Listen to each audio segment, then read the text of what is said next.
The backyard was Mia's sanctuary, a patchwork of lavender, sunflowers, and mint she'd cultivated as therapy after her husband's passing.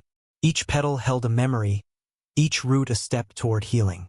The neighborhood HOA, led by Karen Whitmore, had other ideas. Mia's garden, they claimed, violated aesthetic standards with its unruly trellis and excessive colors. Karen, a self-appointed guardian of conformity, demanded $7,500 in fines to rectify it. Mia's heart sank. Her disability checks barely covered rent.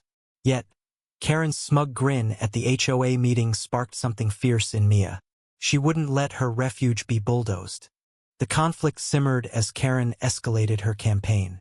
Notices piled up, accusing Mia of lowering property values. Neighbors, once friendly, grew distant, fearing Karen's wrath. Mia discovered Karen's inspections involved trespassing, snapping photos of her garden at dawn. One neighbor, Tom, whispered about Karen's history finding elderly residents, bullying newcomers, all to flex her power. Mia's anger grew, but so did her resolve.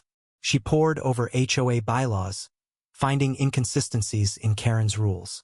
Armed with evidence, Mia rallied a small group of neighbors. Tom, a retired lawyer, and Sarah, a fiery single mom, challenged the board. Tensions boiled over at the next HOA meeting, held in the community center's stark fluorescent glow. Karen, perched at the head table, waved Mia's fine like a trophy. "This garden is a blight," she sneered, projecting photos of Mia's trellis. Now vandalized by Karen's own inspectors, Mia suspected. The crowd gasped as Mia stood, her voice trembling but clear. "This isn't about aesthetics. It's about control.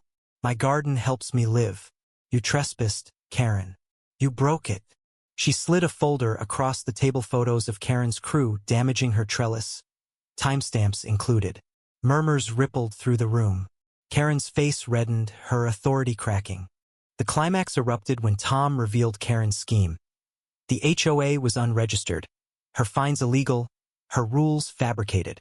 Mia had filed a lawsuit, backed by Tom's pro bono work, accusing Karen of fraud and property damage. The room exploded in chaos. Neighbors shouted.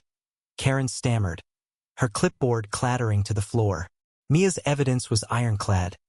Karen's HOA had no legal standing, and her trespassing was documented. The lawsuit demanded $10,000 for damages, including Mia's shattered trellis and emotional distress. Karen's empire of intimidation crumbled as neighbors turned on her, sharing their own stories of her tyranny. Justice arrived swiftly. The court ruled against Karen, ordering her to pay Mia's damages and legal fees. The HOA dissolved, exposed as a sham.